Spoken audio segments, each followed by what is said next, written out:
যা, আমি তো শাড়ি আনতেই ভুলে গেছি। যাই, আগে গিয়ে শাড়ি নিয়ে আসি।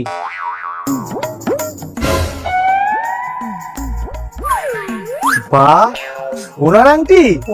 আজকে বউ যা খুশি হবে না। বাবু, ওসব বাবু টাবু পরে, আগে বলো আমার শাড়ি কোথায়? ছোট মানুষের ছোট ছোট চিন্তা। আমি তোমার জন্য সোনার আংটি নিয়ে এসেছি। ওয়াও, তুমি কত ভালো গো। বেরো বেরো, বাড়ি থেকে বেরো, আগে নিয়ে আসবা তারপরে ঢুকবা।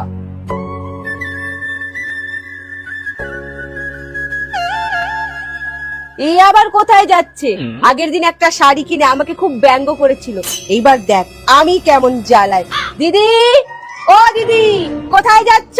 জাহান্নামে।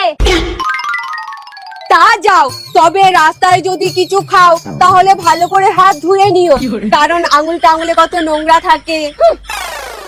ধুর, এ তো দেখলোই না। দিদি, তুমি যাচ্ছ, যাও, দেখো তোমার বর আবার অন্যদিকে হাত না বাড়ায়। মুখ সামলে কথা বলবি বলে দিলাম, ছাড়ো বলছি।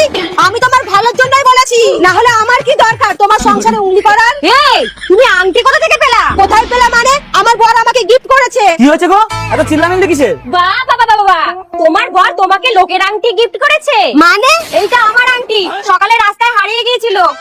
এই দেখো, আমি পরে ছবিও তুলে রেখেছি। কি গো, তাড়াতাড়ি আসো, আংটি পেয়ে গেছি। কই কই কই?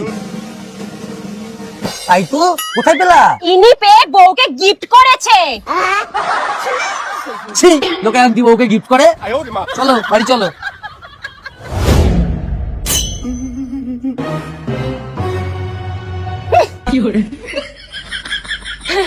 তুমি একটু ঘরে চলো তো।